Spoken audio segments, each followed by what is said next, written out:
디모데후서는 사도 바울이 자신의 제자이며 또 믿음의 아들인 디모데에게 보낸 두 번째 편지입니다.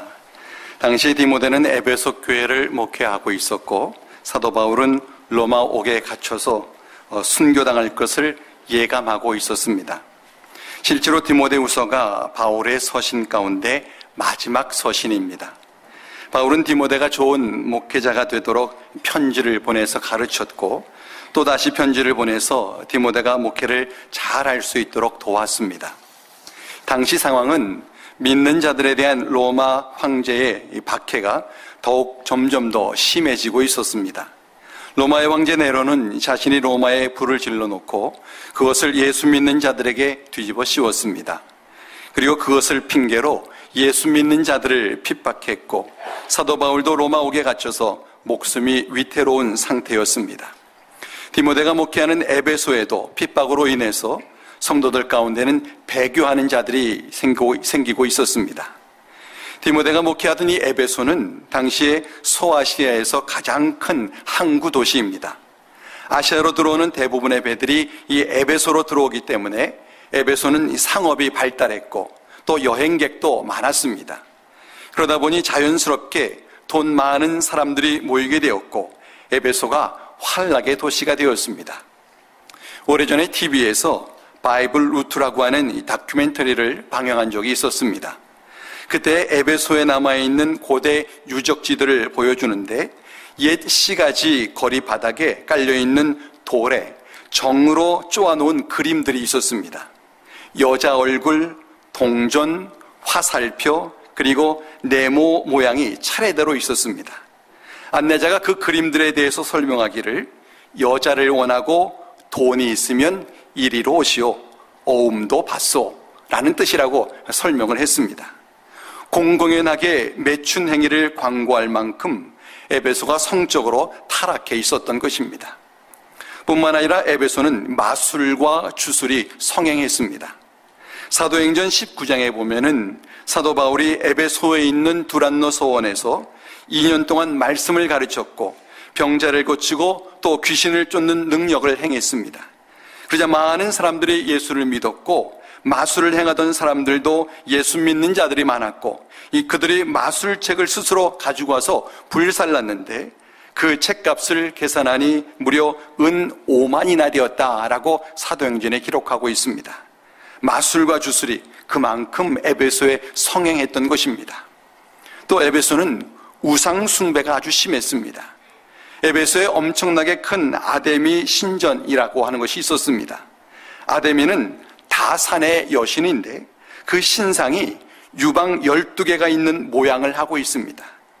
에베소 사람들은 이 아데미 신상뿐만 아니라 많은 우상들도 섬겼습니다. 사람들은 우상을 신전에서만 섬긴 것이 아니라 우상의 모양을 작게 만들어서 은감실이라는 것을 주머니에 넣고 다니며 섬겼습니다. 그만큼 우상 숭배가 심했던 겁니다. 뿐만 아니라 당시에 유행하던 영지주의라고 하는 것이 있었는데 이 이단은 에베소 성도들을 아주 미혹했습니다. 영지주의는 헬라 철학과 기독교 복음을 교묘히 합쳐놓은 것입니다. 하나님을 운운하지만 그 하나님은 성경을 근거로 한 하나님이 아니라 자기들이 생각해낸 하나님이고 또 예수를 구주로 믿지도 않았습니다. 당시 철학에 관심이 있던 교회 안의 지식인들이 영지주의에 쉽게 넘어갔고 또 그것이 교회의 큰 위협거리가 되었습니다. 그런데다가 목회자인 디모데는 무척 젊었습니다. 당시 디모데의 나이가 어느 정도 젊었었는지는 몰라도 사도 바울이 그에게 누구든지 내 연수함을 업신여기지 못하게 하고 오직 말과 행실과 사랑과 믿음과 정절에 있어서 믿는 자에게 본이 되라 라고 할 만큼 젊었습니다.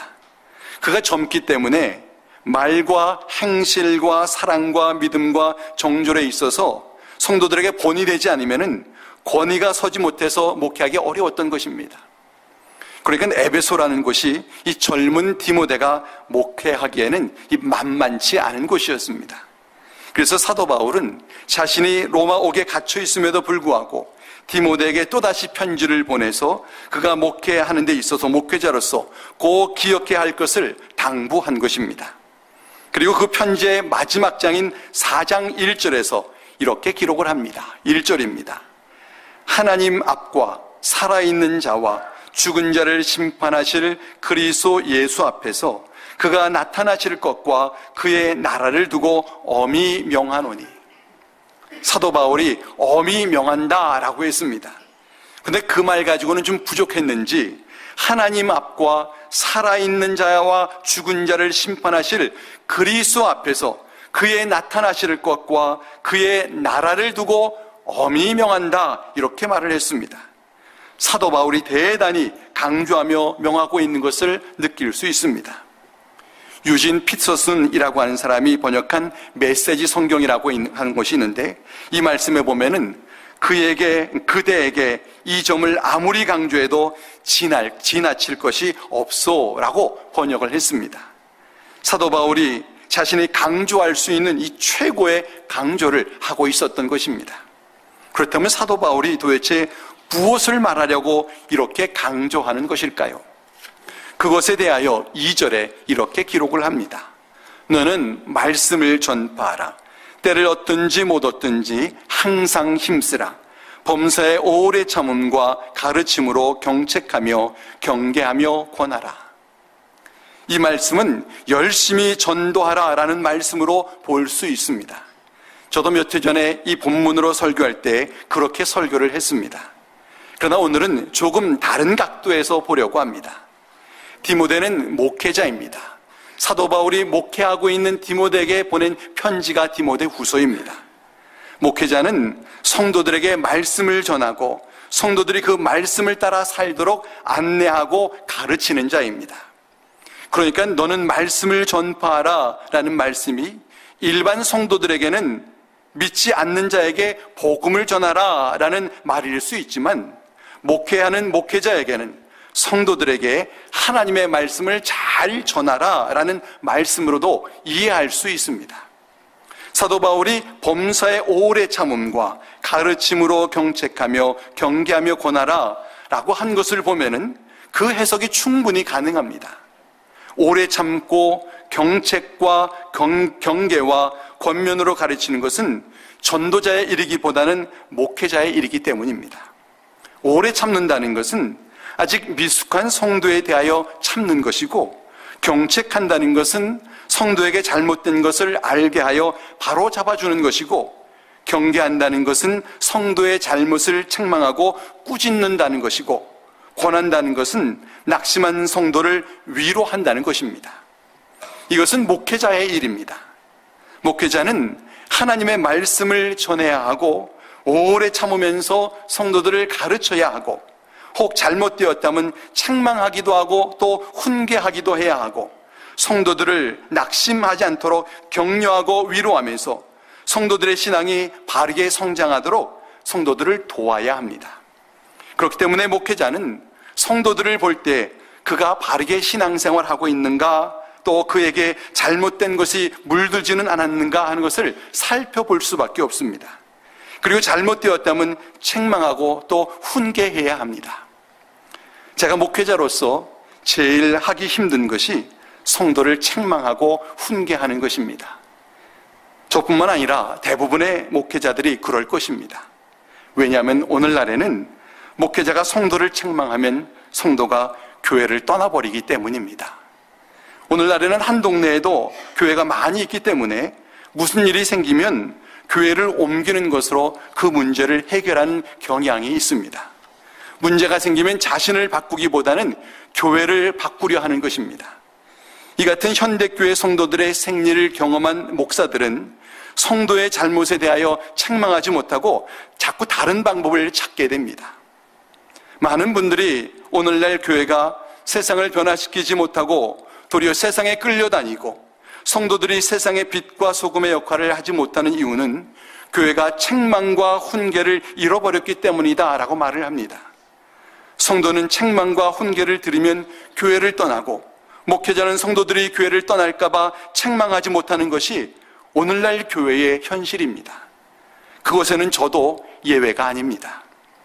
어떤 분은 속으로, 목사님, 그러니까 잘못하는 성도를 책망하시면 될 것 아닙니까? 라고 생각하실지도 모릅니다. 전에 우리 교회에 그렇게 생각해서 제게 그렇게 말씀하셨던 분이 계십니다. 그래서 제가 그분은 목회자의 책망을 들어도 그것을 잘 받아들일 수 있는 분인 모양이다라고 생각을 해서 그분을 책망했습니다. 그랬더니 그분이 교회를 떠났습니다. 책망이 남의 이야기일 때에는 책망해야 한다라고 말을 해도 그 책망이 자신에 대한 책망일 때는 받아들이기가 쉽지가 않다는 겁니다. 제가 설교를 준비할 때마다 원고가 마무리되면은 꼭 다시 한번 점검하는 것이 있습니다. 혹 어떤 분이 제 설교가 자신을 향한 표적 설교라고 생각할 부분이 있지는 않을까 하는 것을 살피는 것입니다. 대부분의 성도들이 목사의 설교가 다른 사람의 문제를 지적하면 은혜를 받습니다. 그러나 목사의 설교가 자신의 문제를 지적하면 은혜 받지 못합니다. 누구나 책망 듣는 것이 참 힘들어 한다는 겁니다. 그래서 목사는 설교를 할 때 그 사람의 문제인 듯 그 사람의 문제가 아닌 듯, 책망도 책망인 듯 책망이 아닌 듯 부드럽고 좋은 말을 골라서만 해야 합니다. 그래야 그가 상처받지 않고 설교를 끝까지 귀를 열고 듣기 때문입니다. 제가 왜 이런 이야기를 이렇게 길게 하는지 아십니까? 오늘 설교로 인해 상처받는 사람이 있을까 염려해서입니다. 제가 오늘 설교하는 것은 어떤 분을 지적하기 위한 것이 아니라 우리 모두에게 해당되는 것을 말하고자 하는 것임을 꼭 기억하시기를 바랍니다. 그렇다면 사도 바울이 오늘 본문을 통해서 명령하는 것이 과연 무엇일까요? 3절과 4절에 이렇게 기록을 합니다. 때가 이르리니 사람이 바른 교훈을 받지 아니하며 귀가 가려워서 자기의 사욕을 따를 스승을 많이 두고 또 그 귀를 진리에서 돌이켜 허탄한 이야기를 따르리라. 여기 때가 이른다라는 말은 말세의 때를 말합니다. 같은 의미에서의 단어가 3장 1절에 언급되는데 너는 이것을 알라. 말세에 고통하는 때가 이르러 라고 하면서 그때를 말세라고 했습니다. 우리는 말세를 언젠가 다가올 먼 훗날로 생각하는 경향이 있습니다. 그러나 말세는 먼 훗날이 아니라 바로 지금입니다. 주님께서 승천하신 날로부터 주님께서 재림하시기 전까지 모든 날이 말세입니다. 왜냐하면 주님께서 말씀하신 말세의 현상이 어느 시대에나 있고 또 주님의 재림이 도적같이 임한다고 했기 때문입니다. 그러니까 본문의 말씀을 지금 우리들에게 일어나는 일로 보아야 합니다. 사도 바울은 때가 이르면 사람이 바른 교훈을 받지 아니한다라고 했습니다. 여기 바른 교훈이라고 하는 말은 바울 서신에 아주 자주 나오는 단어입니다. 디모데전서 6장 1절에 보면 누구든지 다른 교훈을 하며 바른 말 곧 우리 주 예수 그리스도의 말씀과 경건에 관한 교훈을 따르지 아니하면 이라고 했습니다. 바른 교훈이 우리 주 예수 그리스도의 말씀과 경건에 관한 교훈이라고 하는 것입니다. 그러니까 바른 교훈은 하나님의 말씀을 바로 가르쳐서 그 말씀대로 살게 하는 것입니다. 바른 교훈은 하나님의 말씀에서 얻어야 합니다. 바른 교훈을 위해서 목사는 하나님의 말씀을 전해야 하고 성도는 하나님의 말씀 속에서 자신에게 주시는 교훈을 얻어야 합니다. 성도 각자가 말씀이 깊이 묵상하여서 하나님께서 내게 무엇을 말씀하시는가 하는 것을 들어야 합니다. 그런데 종말의 때가 되면 사람들이 바른 교훈을 받지를 않고 귀가 가려워서 자기의 사욕을 따를 스승을 많이 둔다고 했습니다. 사람들이 하나님의 말씀을 들으려 하기보다는 자기의 귀를 즐겁게 하여서 욕심을 채워주는 유명한 사람들의 말을 들으려 한다는 겁니다. 자기가 좋아하는 스타일이 있고 취향이 있어서 만족감을 얻기 위해 여기저기 찾아다니며 좋다는 것을 들으려 하는 것입니다. 사도 바울이 디모데에게 왜 이 말을 하는 것일까요? 디모데가 목회하는 이 에베소 교회의 성도들 가운데 디모데가 전하는 말씀에 만족하지 못하고 자기가 원하는 말씀을 듣고 싶어서 소문난 선생들을 찾아다니는 자들이 있었기 때문입니다. 당시에 헬라 철학과 기독교 신앙을 교묘하게 섞어놓은 영지주의 사상을 따라다니는 사람들이 있었고, 또 이 사상은 사람들을 현혹시키기에 너무나 충분한 매력적인 그런 말이었던 것입니다. 오늘날로 말하면 다원주의와도 같은 것들입니다. 모든 종교가 추구하는 것은 같은 것이고 그 길에 이르는 방법이 그저 다를 뿐 어느 종교를 믿어도 구원에 이룰 수 있다라고 하는 말, 얼마나 매력적으로 들립니까? 도량 높고 사람이 정말 많이 아는 풍성한 사람이 이해하는 말인 것처럼 들리지 않습니까? 그래서 신학교 교수들이나 목사들 가운데에도 이 다원주의 사상을 가진 사람들이 많이 있습니다. 성경은 오직 예수를 믿어야 구원받는다라고 말하고 있는데 사람들이 혹할 말로 바른 교훈을 받지 못하게 하는 겁니다. 실제로 바울 당시에 성도들을 유혹해서 바른 교훈을 받지 못하게 하는 자들이 있었습니다. 디모데후서 3장 6절과 7절에 이렇게 기록을 합니다. 그들 중에 남의 집에 가만히 들어가 어리석은 여자를 유인하는 자들이 있으니 그 여자는 죄를 중히 지고 여러 가지 욕심에 끌림바 되어 항상 배우나 끝내 진리의 지식에 이룰 수 없느니라. 남의 집에 가만히 들어갔다는 것은 에베소 교회에 몰래 잠입했다는 겁니다. 그리고 어리석은 여자들을 유인한다고 했습니다. 귀 얇은 사람들을 꼬드기는 겁니다. 그러면 그 여자는 죄를 중히 지고 여러 가지 욕심에 끌림바 되어서 항상 배워도 끝내 진리의 지식에 이르지를 못한다라고 했습니다. 복음을 많이 배우는 것 같고 많이 공부하는 것 같은데 깨닫지를 못하고 결국 구원에 이르지도 못한다는 겁니다. 오늘날 구원파가 이와 같은 작전을 씁니다. 교회에 몰래 잠입을 해서 교회에 대한 불만을 품게 하고 교회 안에 자꾸 분쟁을 일으키게 합니다. 결국 진리에서 떠나게 합니다. 오늘 본문 4절에도 보면은 그 귀를 진리에서 돌이켜 허탄한 이야기를 따르리라 라고 했습니다. 여기 허탄한 이야기라고 하는 말을 공동번역 성경에는 꾸며낸 이야기라고 번역을 했습니다. 주로 교회에서 허탄한 이야기들은 사람들을 흉보는 욕하는 그런 이야기들입니다. 이런 이야기들은 우리를 진리에서 멀어지게 합니다. 그런데 이런 허탄한 이야기를 하는 것이 자기의 욕심을 따라 스승을 많이 두기 때문이다 라고 하는 것입니다. 여기저기 주소들은 많은 말을 가지고 자꾸 이렇다 저렇다 사람들을 판단하는 말을 하는 겁니다. 그렇게 해서는 건강한 신앙생활을 할 수가 없습니다. 성도는 여기저기 다니며 말씀을 들을 것이 아니라 교회를 통해서 말씀을 들어야 합니다. 교회를 통해서 하나님의 말씀이 선포되기를 기대해야 하고 교회를 통해서 선포되는 말씀을 꼭 붙잡아야 합니다. 그래야 건강한 신앙을 가질 수 있습니다. 요즘에는 인터넷의 발달로 많은 정보들을 너무나 손쉽게 얻을 수 있습니다. 유튜브라고 하는 이 동영상 사이트에 들어가면 정말 많은 설교들을 들을 수 있습니다. 손가락 클릭 몇 번만 하면 아주 쉽게 듣고 싶은 설교를 입맛에 따라 골라서 들을 수 있습니다. 그런데 그 설교들 가운데는 훌륭한 설교자의 설교도 있지만 정말 위험한 설교도 너무나 많이 있습니다.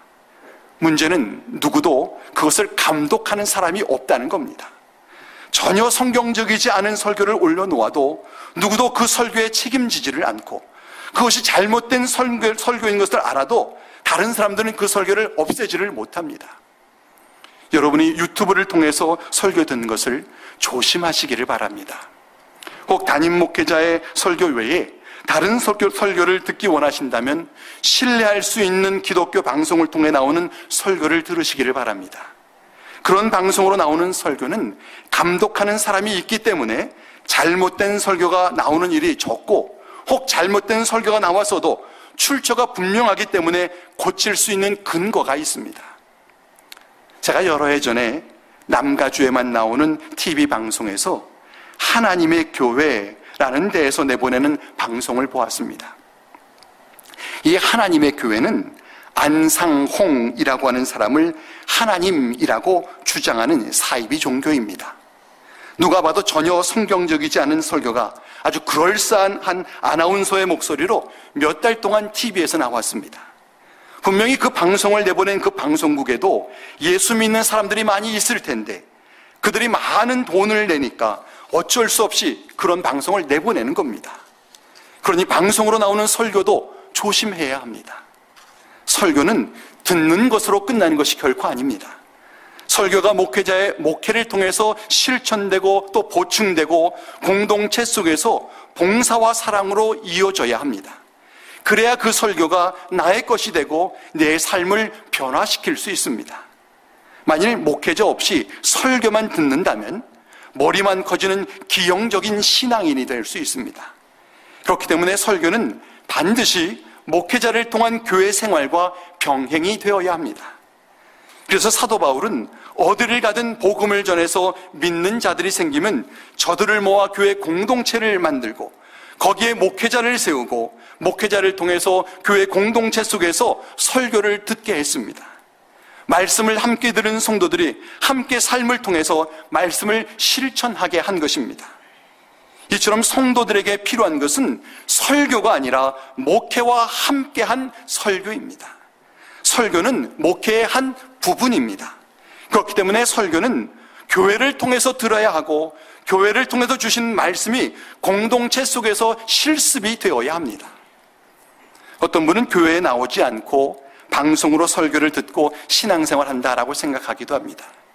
만일 설교 듣는 것이 신앙생활이라면 그래도 될 것입니다. 그러나 신앙생활은 설교 듣는 것이 아니라 하나님의 말씀을 생활 속에서 실천하는 것입니다.